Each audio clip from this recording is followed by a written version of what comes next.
Salut à tous et bienvenue sur ma chaîne. Aujourd'hui on va parler des productivités et plus précisément l'organisation. Cette vidéo sera consacrée du coup à mon organisation. Donc c'est quelque chose que je fais depuis maintenant quelques années. J'ai vu une différence dans ma productivité depuis que j'utilise ces méthodes là. Donc je ne dis pas que ça va forcément fonctionner pour vous, mais en tout cas je vous dis qu'est-ce qui fonctionne pour moi. Et en l'occurrence, notamment pour le travail scolaire, etc. C'est une organisation que je dois noter, que je dois vraiment planifier, pas vraiment point par point, mais au moins pour savoir où j'en suis, qu'est-ce que je fais à tel moment, etc. Donc voilà. C'est pas forcément une organisation que je fais spécialement pour des révisions, des partiels, mais en temps normal même, j'aime bien m'organiser, savoir ce que je fais, savoir qu'est-ce qui est prévu, enfin... En tout cas, j'aime bien ça. On va commencer avec l'agenda. J'avais avant un agenda genre basique du lundi au dimanche où je planifiais mes trucs, etc. Mais cette année, j'ai opté pour un bullet carnet. Donc c'est celui de Sanaka. Je vous ai déjà présenté Sanaka sur une de mes vidéos sur ma chaîne. Et ce que j'aime avec... donc c'est mon premier, hein, je n'avais jamais eu de bullet carnet avant. Donc c'est le premier que je remplis et je le trouve bien parce qu'en fait... c'est pas quelque chose qui a une date fixe entre guillemets, c'est toi qui choisis quand est-ce que tu le commences en janvier, en septembre à la rentrée ou bien même au milieu de l'année. Et en fait c'est vraiment quelque chose que tu remplis à ta guise avec des petits mémos du style, enfin les livres que tu veux lire. Bon là j'ai pas encore vraiment tout rempli puisque j'ai pas eu le temps de remplir tout ce qui est films, livres, etc. Mais j'ai rempli directement la partie agenda. En fait c'est vraiment un truc qui est assez complet. Genre là il y a les restos et bars à tester, c'est toi qui choisis ton mois, qu'est-ce que tu fais pendant le mois. Là tu as des objectifs en fait pendant le mois. Ça je remplis pas ça souvent.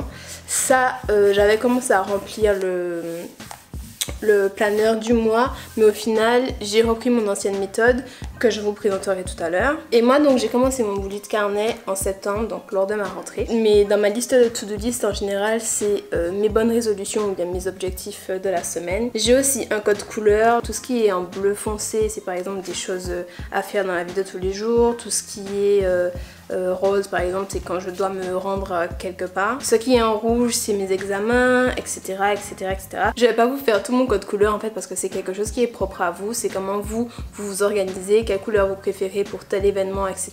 En tout cas j'aime beaucoup ce bullet carnet, je crois que je l'ai acheté à 13 € sur Amazon et j'essaie en fait de le remplir chaque soir ou sinon à chaque fin de semaine parce que si je laisse les choses trop traîner j'ai tendance soit à les oublier soit à ne plus vouloir en fait les remplir dans mon carnet et ça je trouve pas ça très... je vais pas dire que je trouve ça mal mais si c'est pas écrit quelque part pour moi j'ai tendance à oublier en fait, à me le rappeler peut-être au dernier moment et au dernier moment c'est souvent le rush, etc.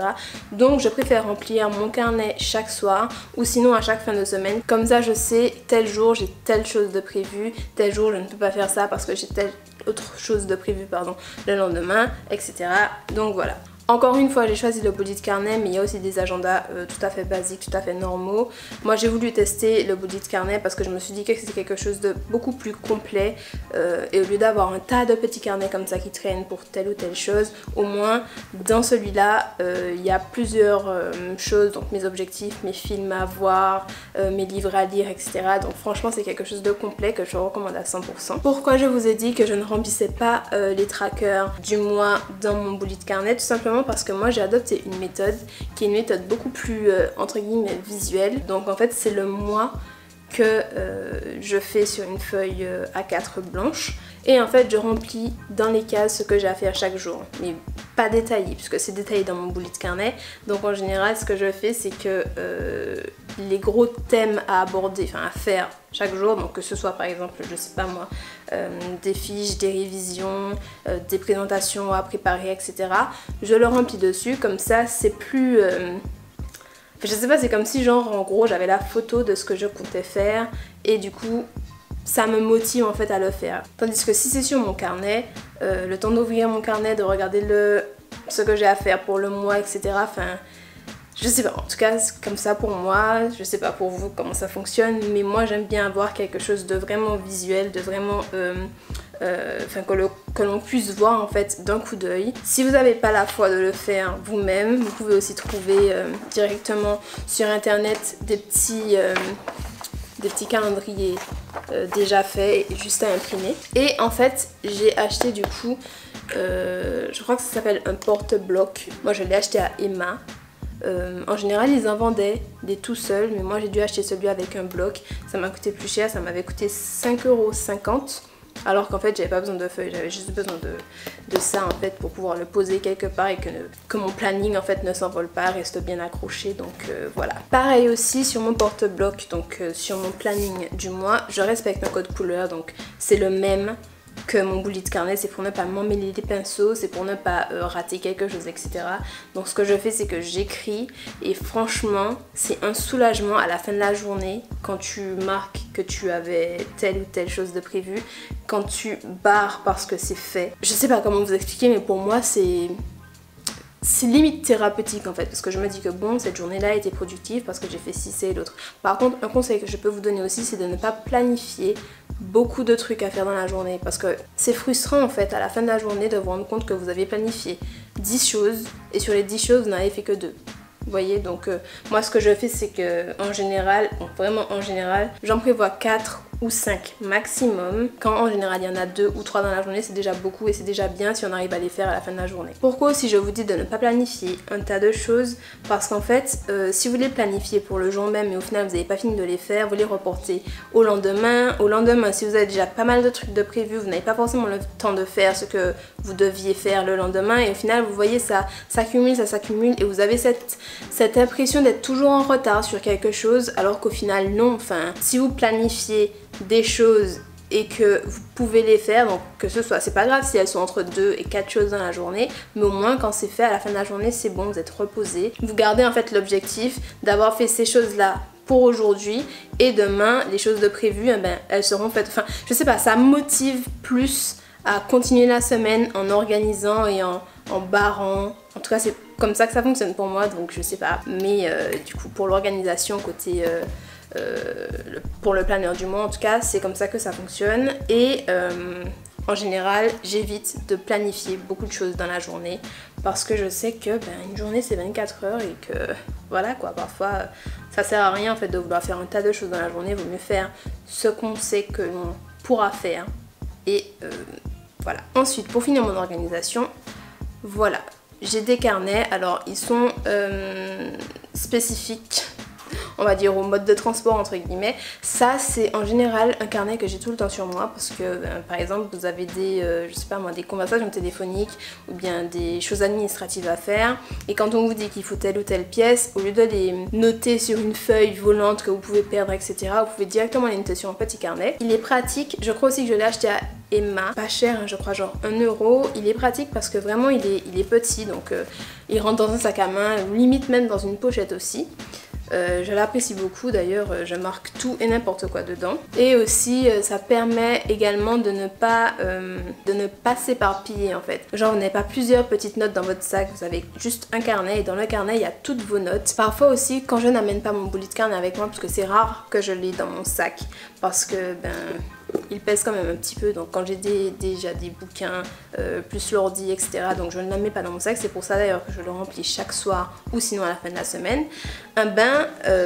Si je dois noter des informations ou des choses à faire, etc., je les note dessus et le soir je les reporte sur mon bullet carnet. Donc comme ça vous voyez, j'ai pas 10 000 choses en fait à prendre en considération par exemple. Ça donc c'est pour mon sac. Mais quand je suis à la maison, au lieu de sortir ça dans mon sac parce que je peux éventuellement l'oublier à la maison et ne pas l'avoir avec moi et devoir noter sur autre chose, j'ai aussi ce carnet là. Ça c'est pour à la maison, quand j'ai des pensées qui me viennent à l'esprit, etc., des idées pour des vidéos, des idées de thèmes, des idées aussi de présentation, etc., au lieu de noter pareil sur une feuille ou sur quelque chose que je suis susceptible de perdre, en général je note dessus. Donc c'est aussi un carnet entre guillemets brouillon que j'utilise, mais ça permet de ne pas m'éparpiller et de savoir en fait où sont mes notes. Bon, où sont mes notes, c'est beaucoup dire parce que bon en général j'ai pas de section entre guillemets dedans, je note comme ça sans forcément d'ordre, mais en tout cas mes notes je sais qu'elles sont dedans. Donc si je ne trouve pas quelque chose que je suis sûre d'avoir noté dans ce petit carnet là, je peux être sûre de le trouver dans ça et pas sur une feuille qui vole chez moi. Ces deux petits carnets là sauvent parce que bon, vous n'avez pas de notes écrites n'importe où chez vous, mais ça sauve aussi dans la mesure où vous voyez quand vous faites le ménage et que vous trouvez toujours des petits mots, des petites annotations quelque part, etc. Vous les jetez, etc. Alors que là, vous êtes sûr que c'est dans un carnet, c'est rangé, ça ne se nettoie pas entre guillemets, ça ne va pas traîner, enfin carré. Je sais très bien que ce ne sont pas des méthodes qui sont faites pour tout le monde, que tout le monde ne va pas adhérer à ça. Moi, je suis quelqu'un qui aime bien écrire et qui doit en fait écrire pour se rappeler des choses ou bien même pour s'organiser tout simplement. C'est quelque chose que je fais depuis maintenant, je vous ai dit, quelques années. C'est important pour moi, c'est important de savoir où j'en suis, qu'est-ce que je compte faire. Et ça me permet aussi de voir comment j'avance, comment je progresse, si je stagne sur certaines choses, si au final d'autres choses sont plus faciles à faire.